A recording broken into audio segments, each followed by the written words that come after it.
Hi guys, my name is Melody, and I've had my YouTube channel for a while now, so I figured it's about time I introduce myself. I am a military spouse. I did a house tour as my first video from when we first moved into this house, and someone had commented asking if I would talk about being an officer's wife, because my husband is an officer, but I'm not quite sure what I would talk about regarding that, because just based on that premise, my primary duty is holding down the fort, maintaining the house, keeping my husband fed and watered so he can do his job, and that's it.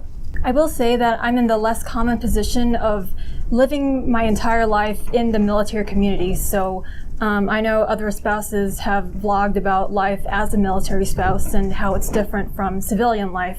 That's something I can't relate to. That's something I don't have a perspective on, because living outside the military community as a civilian, I did for only about 5 years, because I was born an Army brat. My dad was enlisted in the Army. He retired as an NCO. As a first sergeant. So I have been on both sides of the rank groups, and pretty much all I know is living amongst the military, so I can't really give you any anecdotes on what it's like living inside and outside this community, but I can give you the perspective of someone who has lived in the community her whole life. So as I mentioned, I was born and raised an Army brat. My parents were both already American citizens by the time I was born. I have no hometown because my family never really put down roots while my dad was enlisted. But I do consider 2 states my home.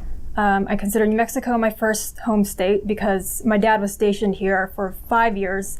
Oh, and by the way, I am back in New Mexico right now because my husband is stationed in another branch. But my dad was stationed in White Sands Missile Range in the 90s for 5 years, and that was our longest duty station. And then my second home state is Florida, because once my dad retired from the Army, they decided they were going to retire in Florida. So I was in my senior year of high school by that time. I ended up finishing high school there, going to college there, and I lived there total of 11 years. So Florida is my second home state. Growing up as an Army brat, I feel that I was personally shielded from a lot of things that kids run into on the outside. At-risk situations, social issues. I was definitely shielded from a lot of social issues that took me by surprise when we entered a civilian life. My mom knew this while my younger sister and I were growing up, and so she was very intent on keeping us on base, just keeping us in line and disciplined throughout our childhood. One consequence of growing up a military brat, for me at least, I never really developed attachments to friends because I knew 2, 3, 4 years later we would be moving again, so I just grew up with that mentality where nothing was permanent. People you meet, you probably will not see after a couple of years. So that's why as an adult, I'm a loner now. And I'll talk about later how I'm a very invisible spouse because I tend to keep to myself. I tend to stay at home. But another consequence of growing up, always moving around, is that I don't like to stay in one place.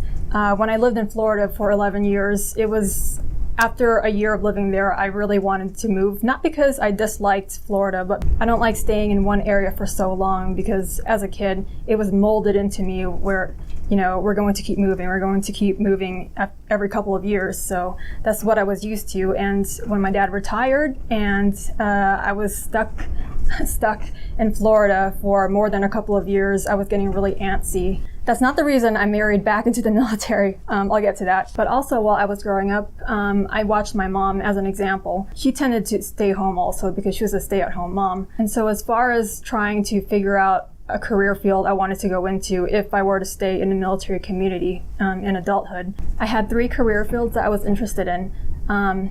Being a writer, being an artist, and going into the military myself. My parents were not the typical Asian set of parents who want you to be a doctor, lawyer, engineer, etc. All they wanted was for me to go into a career field that was 1, respectable, and 2, feasible for me to sustain myself. So writer and artist, out the window. They definitely encouraged me to go into the military, but they also wanted me to be an officer because when my dad enlisted in the 80s, he already had a bachelor's degree. But the thing was, he was too old to go into OCS in the Army, and he wasn't going to go to ROTC when he already finished college. So that's why he was enlisted. For some reason, my parents, just wanted me to go the officer track. So that's what I decided to do. My first 3 years of high school were at a DoD school, a school on base. So all of my classmates, the entire student body, we were all Army brats. I didn't join junior ROTC just because I felt I already had, resources and information surrounding me. But then my dad retired right after my junior year and right before my senior year. So we moved to Florida, where I attended my very first completely civilian school. And for me, it was a culture shock. This was a school that was in the Bible Belt, first of all, so I can't speak for all DoD schools and I can't speak for all civilian schools, but the difference in the student body, the student mentality, and the student academic performance between my DoD school and my civilian school was astronomical. In the civilian school, there was a lot less discipline. Rules for students, such as PDA, dress code, were a lot more lax. It was just very different from what I was used to. Not saying one or the other is better or worse, just different. But going through that, I suddenly started to miss the military atmosphere. So I ended up joining the junior ROTC just for that 1 year in that high school. And it was Navy junior ROTC. I had come from an Army dependent background. And my 1 year in the JROTC unit, I had a lot of fun. I ended up on the drill teams, even though I was completely new. I went on their trips for ropes courses, obstacle courses. A lot of their trips that dealt with, physical activities and boot camp type activities. But at that point, I didn't really want to join the Navy just because I was still intent on joining either the Army or even the Air Force. So my last semester of high school, I had actually applied for West Point, the Army Academy, and I ended up getting the congressional nomination to attend West Point. But then my parents sat me down and asked me if a military academy was what I really wanted to do to get my commission, or if I wanted to do ROTC at the university that was in the next town over from where we lived. So after thinking about it for a while, I decided to go the ROTC route. Can you tell I listened way too much to my parents? By the time I decided that, it was too late to apply for the 4-year ROTC scholarships. And I ultimately decided on going to Air Force ROTC because at the time we were in the middle of the war in the Middle East, and my parents really did not want me to join the Army at that point because they were afraid I would eventually get a long deployment as an Army officer. So being the gold star kid that I was, I agreed I would do Air Force ROTC. Yes, they still deploy, but their deployments are generally shorter than the Army's. My first year of college, my first year of ROTC, I declared my major as journalism because I was aiming to become a public affairs officer. And even though I had zero desire to become an actual journalist, they did a lot of writing, not the broadcast side, but the writing side. So journalism it was for a major. And just for the hell of it, I later decided to double major in journalism and psychology because I figured just having a basic background in psychology would be helpful if I had personnel under me. So as a first year cadet, I did pretty well. I joined the Honor Guard. I was in Arnold Air Society, a couple other activities. At my university, we also had an Army ROTC that operated across from where our detachment was, and they invited us to attend one of their qualifying events for the M4. And out of all the freshman Air Force ROTC cadets, I think there were only 5 or 6 of us who took them up on an offer, and I was the only female who attended, but I actually had a blast. That was my second time working with a firearm, and apparently I did really well. I still have the target paper that I shot at and had zeroed in several times. So by the end of the day, I had qualified as a marksman for the M4, so that was really cool. And then by the end of my first year of college, I was awarded a 3-year ROTC scholarship by the Air Force for my performance as a first-year cadet. Things seemed to be going according to plan as far as my vocational goals. And Air Force ROTC is actually where I met my husband. And quick note about my husband, he really values his privacy and he wants nothing to do with YouTube. So out of respect for his wishes, I'm not going to put him in any of my videos. As far as what to refer to him as, so my nickname for him is actually Dude Bro Spouse.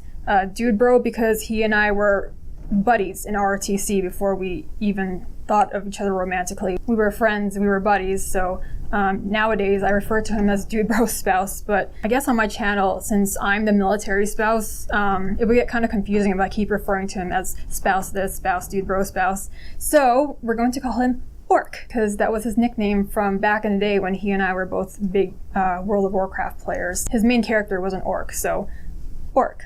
I met him way back in 2006. That was our fall semester of our first year of college.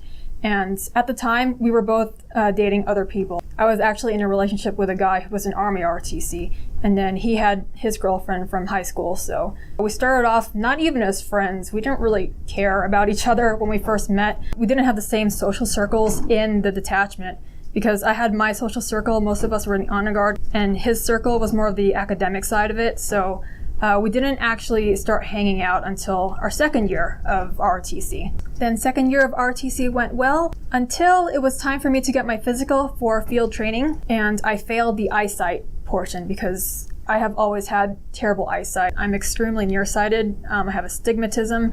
It is correctable though. I'm wearing contacts right now. It's not like it's so bad that I can't wear contacts to fix it.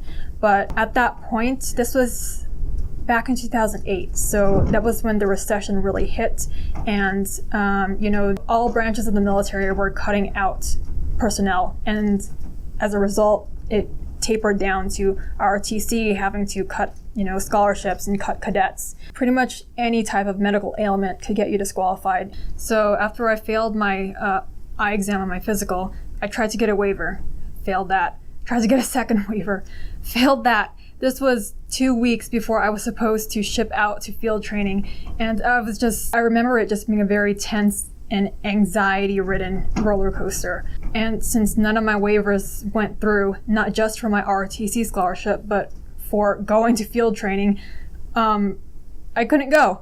So I talked to my cadre about it, and ultimately I decided to try switching to Army ROTC. Because one, the Army was already familiar territory for me, and two, I was newly engaged to the guy I was dating in Army ROTC. I was very young, I was still a kid, but both of those things weighed in on my decision to try switching to Army ROTC. And they welcomed me with open arms. They automatically put me in for a 2-year scholarship because at that point I was going to my 3rd year of cumulative ROTC. And they were going to take my Air Force ROTC, my first 2 years of Air Force, and apply it to if I switched over to them. And then, so my junior year, my 3rd year of college, I started out in Army ROTC. Pretty much a different environment, at least in my university, because when I was in Air Force ROTC, a lot of the focus was on drill. Army ROTC, a lot of focus was on, applicable things on the field, such as land nav, orienteering, rappelling, all that kind of stuff. So it was physically more demanding. That's just how it is in the Army. But I kept up as best I could, and, I was doing pretty well the first semester there. And then I ran into the whole eye exam thing again because I had to have a physical for the Army ROTC scholarship. So I went to do that, failed the eye exam portion again, tried for a waiver again, failed that again, second waiver. This time I tried for a 3rd waiver, failed that, and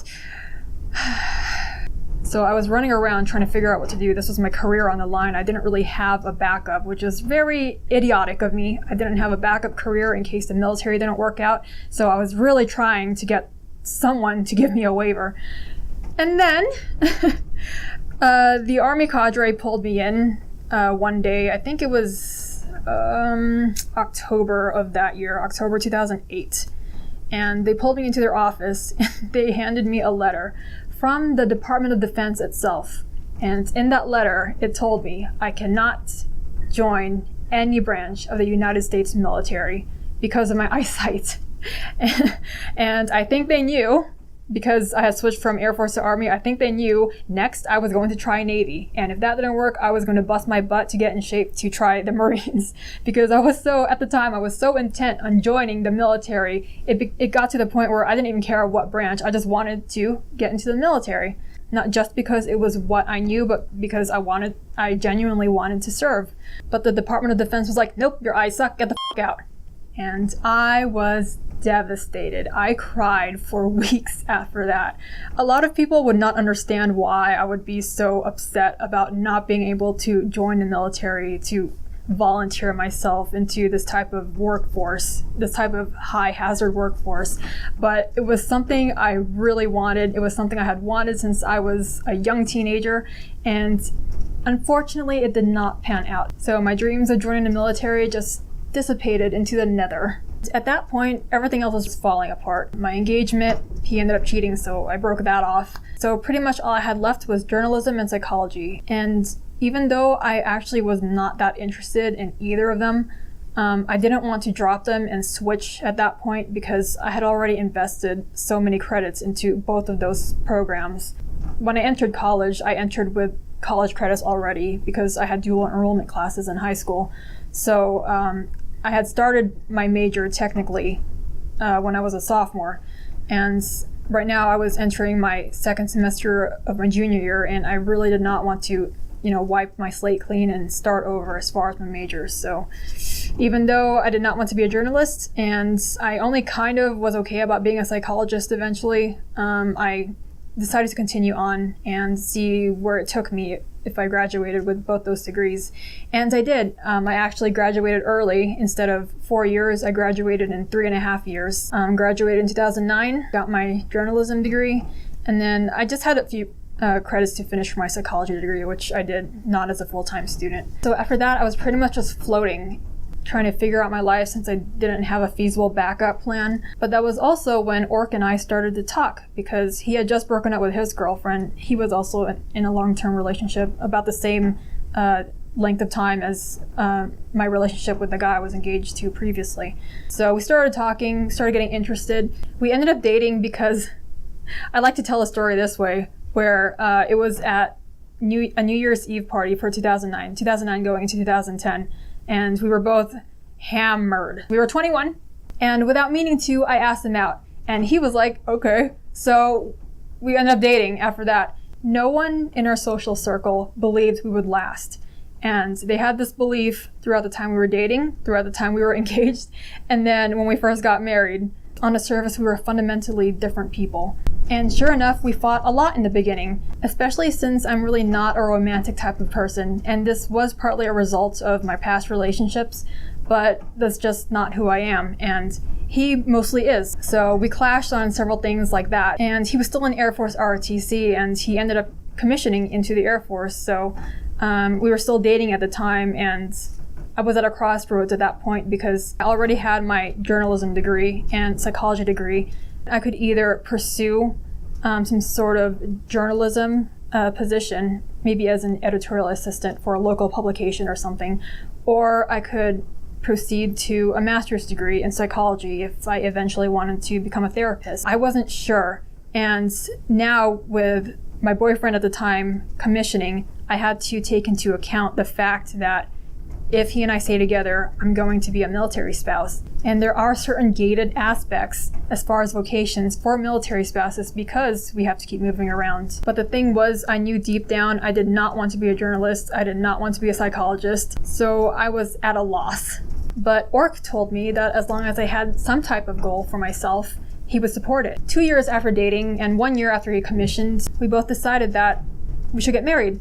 We had our wedding in 2012, but we got legally married at the courthouse in 2011 on my 23rd birthday. And at this time we were stationed at the base just a couple hours from where we went to college. So thus began my life as a military spouse. And I remember there was this one event, specifically for new spouses in the Air Force at that base. And I decided to go because, transitioning from a military brat to a military spouse, I wanted to meet other spouses. So something about my personality is that I'm really casual, I'm really laid back. I like cracking jokes, I tend to act younger than my age. That's just how I am. And when I went to the spouse event, I remember there was a bunch of us in a room just sitting like this in kind of a U shape. And there was, I believe, the key spouse heading the whole thing. And so we were just getting to know each other, doing introductions. I didn't think that it mattered whether you were an enlisted spouse or an officer spouse, but when they found out that my husband at the time was an 01, the mood towards me kind of shifted, Suddenly all the other wives were pretty distant, kind of sitting away from me even during our activities. I was trying to tell a few jokes, just kind of trying to break the ice. And I remember a lot of them looked at me like that, so I went, okay. And that was pretty much the last official spouse function I ever attended. And even though I did meet other spouses that were very nice and very pleasant to be around, I noticed that I didn't completely vibe, I didn't vibe fully with most of the other spouses. To this day, I still haven't run into a spouse that shares a lot of the same interests as I do. As a military spouse, there's a certain understanding about how you should carry yourself to best represent your service member. But like I said, I'm pretty informal and quite frankly dorky. I love memes. I listen to K-pop. Well, not really. I only listen to Monsta X. And some things that always take people by surprise is when they find out I'm a gamer. I'm a lifelong gamer. I've been gaming since I was 3 years old. And I'm a cosplayer and prop builder. I actually have another channel under my cosplay alter ego, and I've had that channel longer than this one, so if you want to check it out, I'll leave it in the description box. But something I like to say is that my primary job as a military spouse is to try to not embarrass my husband, but I'm pretty sure I already failed in that regard.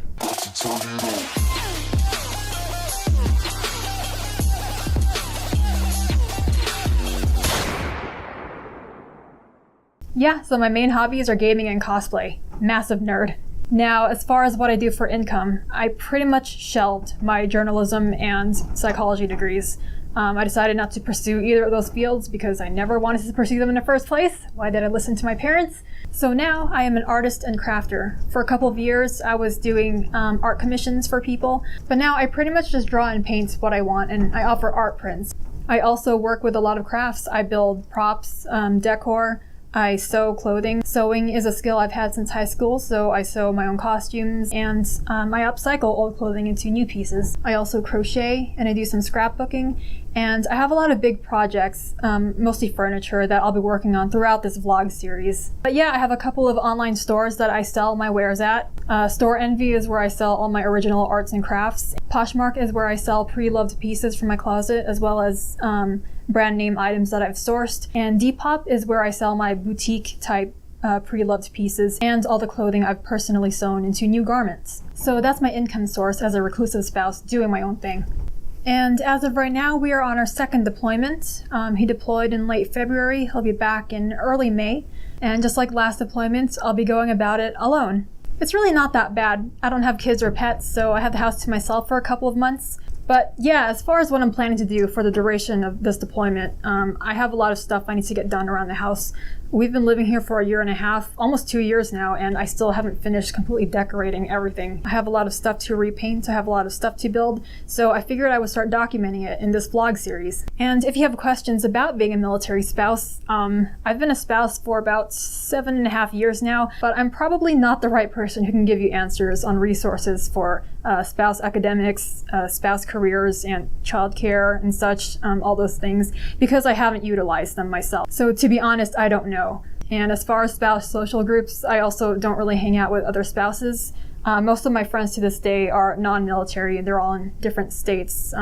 They're all my nerd friends. That's all my friends. We're all nerds. But I am always on the lookout for other spouses who are nerdy and who are into video games, comics, costuming. Any type of creative hobby, if you have one, you and I should chat. My channel really is not centered on being in the military community, but if you have questions on what I do as a spouse, my arts, crafts, travels, anything along those lines, just let me know. If you've gotten this far into my video, thank you so much. I don't know how you sat through it, but I completely appreciate it. But thank you for watching. I will see you next vlog.